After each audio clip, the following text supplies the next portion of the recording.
ഏ ഇവിടെ നടക്കൂലടാ, എന്താ കാരണം? നടക്കൂല. അവരുടെ സ്വഭാവം ശരിയല്ല, പ്രവൃത്തി ശരിയല്ല, അവന്റെ കാര്യങ്ങളൊന്നും അവര് പരിശോധന. BJP വന്നപ്പോഴല്ലടാ ഈ തൃശ്ശൂർ പൂരമൊക്കെ ഇത്ര വിഷയമാക്കിയത്. ശബരിമലയിൽ എന്റെ ചെറുപ്പത്തിലും ശബരിമലയിൽ ഒരു വിഷയം ഉണ്ടായിട്ടില്ല. ഇവര് 10 വർഷം വന്നതിന്റെ ഇടയിലെ ഈ വിഷയങ്ങളൊക്കെ ഉണ്ടായിട്ടുള്ളൂ.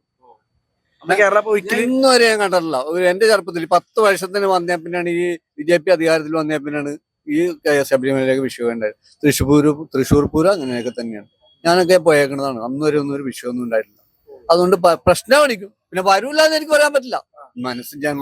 ജനമല്ലേ അന്ന് നമ്മളെ മലയാളികൾ BJPക്ക് വോട്ട് ചെയ്യില്ല എന്നാണ് പറയുന്നത്. അത് നമുക്ക് പറയാൻ പറ്റില്ല. അത് എനിക്ക് പറയാൻ പറ്റില്ല. നമ്മുടെ ഒരു മുൻകാഴ്ചയിൽ വന്നേക്കുന്ന നാശത്തില് കണ്ടേക്കണമെന്നാണ്.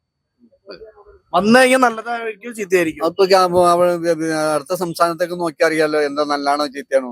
അവിടെ വല്ല സമാധാനം ഉണ്ടാ മനുഷ്യന്. ഇന്ത്യയിലുള്ള ജനങ്ങൾ തന്നെയാണ് അവര് നമ്മളെ തല്ലുപിടിപ്പിക്കുന്നത്. എന്ത് വല്ല കാര്യമുണ്ടോ?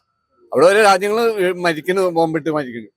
നമ്മുടെ രാജ്യം മാത്രം കുറച്ചൊക്കെ ഒരു സമാധാനത്തോടെ പോകണം. അതിപ്പോ BJP അധികാരത്തിന് എത്ര നാശത്തിലും പുറം രാജ്യത്തൊക്കെ വിഷയങ്ങൾ ഉണ്ടായേക്കണം. നമുക്ക് മാത്രമല്ല വേണം, എല്ലാ സമുദായങ്ങൾക്കും പുറം രാജ്യത്ത് ഈ വിഷയം ജോലി ചെയ്യുന്നവർക്കൊക്കെ ബാധകമാവും. എന്തോരം ലക്ഷക്കണക്കിന് ആളുകളെ ചെറുപ്പക്കാര് ജോലിക്ക് പോകാൻ നിൽക്കണം. അവർക്കൊക്കെ പ്രശ്നങ്ങളാവും. ഇതൊക്കെ ഉള്ളതാണിത്. നമ്മുടെ ഇന്ത്യയുടെ നോട്ടം നല്ലതാണെങ്കിൽ നമുക്ക് എവിടെ ചെന്നാലും സ്ഥാനം ഉണ്ടാവും. അതൊക്കെ ഉണ്ടാവും. ഞാൻ BJPനെ കുറ്റം പറയണതല്ല കേട്ടോ. ഭരണമാണ് ഞാൻ നോക്കണം. ഓരോരുത്തർ ഭരണ കാഴ്ചപ്പാടാണല്ലോ. കോൺഗ്രസ് ഉണ്ടായല്ലോ, ഇടതുപക്ഷത്തിൽ വരച്ചുകൊണ്ടിരിക്കുന്നത്. 10 വർഷമായിട്ട് ഇവിടെ ഒരു വിഷയം ഉണ്ടായിട്ടില്ല. ഞാൻ ഇടതുപക്ഷക്കാരനുമല്ല, അല്ല, ഞാൻ ഒരു കോൺഗ്രസ്സുകാരനാണ്. പക്ഷെ ഇന്ന് വരെ ഒരു വിഷയം ഇവിടെ ഉണ്ടായിട്ടില്ല. 10 വർഷത്തിനിടയിൽ ഒരു വിഷയം, കലാപോ മറ്റുള്ള വിഷയങ്ങളൊന്നും ഉണ്ടായിട്ടില്ല. പിന്നെ രാഷ്ട്രീയപരമായിട്ടുള്ള വിഷയങ്ങളല്ലാണ്ട് വേറെ ഒന്നും ഉണ്ടായിട്ടില്ല.